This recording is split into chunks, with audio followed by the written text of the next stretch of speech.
जैसा कि आप सब जानते हैं कि पिछले दिनों शिवसेना वर्सेस शिवसेना देखा गया, जिसके चलते महाराष्ट्र को एक बड़े पॉलिटिकल क्राइसिस से गुजरना पड़ा, जहां पर एक तरफ महाराष्ट्र के रहे पूर्व सीएम उद्धव ठाकरे को स्टेप डाउन करना पड़ा, जो कि कांग्रेस, एनसीपी और शिवसेना से मिली हुई एक सरकार में बने महाराष्ट्र के सीएम थे। जिसके बाद एक तरफ उद्धव ठाकरे तो दूसरी तरफ शिवसेना के एकनाथ शिंदे अपने अपने गुटों में बट गए और फिर उस मनमुटाव के चलते एकनाथ शिंदे और उनके साथ जुड़े एमएलएज ने थामा बीजेपी का साथ और फिर बनाई महाराष्ट्र में नई सरकार, जिसके चलते महाराष्ट्र के आज के सीएम एकनाथ शिंदे हैं। फिर आगे बात की जाए तो शिवसेना के ओरिजिनल साइन को फ्रीज कर इलेक्शन कमीशन द्वारा उद्धव ठाकरे और एकनाथ शिंदे को नए चुनाव चिन्ह दिए गए। ऐसे में पिछले दिनों महाराष्ट्र के पॉलिटिकल क्राइसिस को लेकर और शिवसेना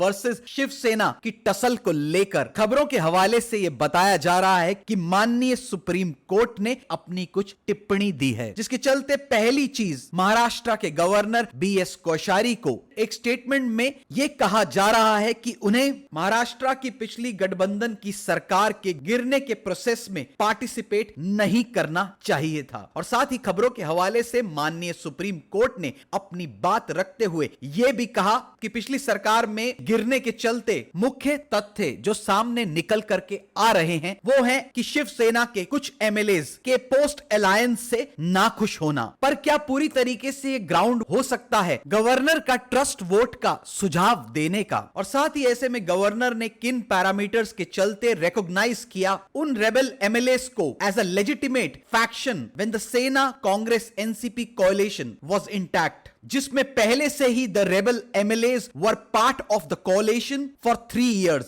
ऐसे में माननीय सुप्रीम कोर्ट के सीजेआई लेड एससी बेंच ने आगे सवाल करते हुए यह भी पूछा कि what happened suddenly to spoil the political marriage, because end results had virtually allowed the rebels to break party and topple the government. और ऐसे में अगर संक्षिप्त में इसके आकलन को देखा जाए तो माननीय सुप्रीम कोर्ट का यह सवाल है गवर्नर की पावर को चैलेंज करना नहीं, बल्कि सवाल यह उठता है कि आखिरकार गवर्नर ने पुरानी शिवसेना में रेबल्स कहलाए जाने वाले लेजिटिमेट ग्रुप को रिकॉग्नाइज किन पैरामीटर्स पर किया। ऐसे में अगर भारत के लोकतंत्र की बात की जाए जिसमें भारत का नागरिक अच्छी लीडरशिप के नेतृत्व में अपने भारत का विकास चाहता है, चाहे वो किसी भी पॉलिटिकल पार्टी के नेतृत्व में हो, क्योंकि जहां ऐसा कहा जाता है कि irrespective of any political party, centre और स्टेट जब मिल के काम करते हैं देश के लोगों के हित में कुछ खास, तो ऐसे होता है उस देश का भारी विकास। ये थी द ट्रू हंट चैनल की रिपोर्ट और ऐसी खबरें देखने के लिए जुड़े रहिए द ट्रू हंट से।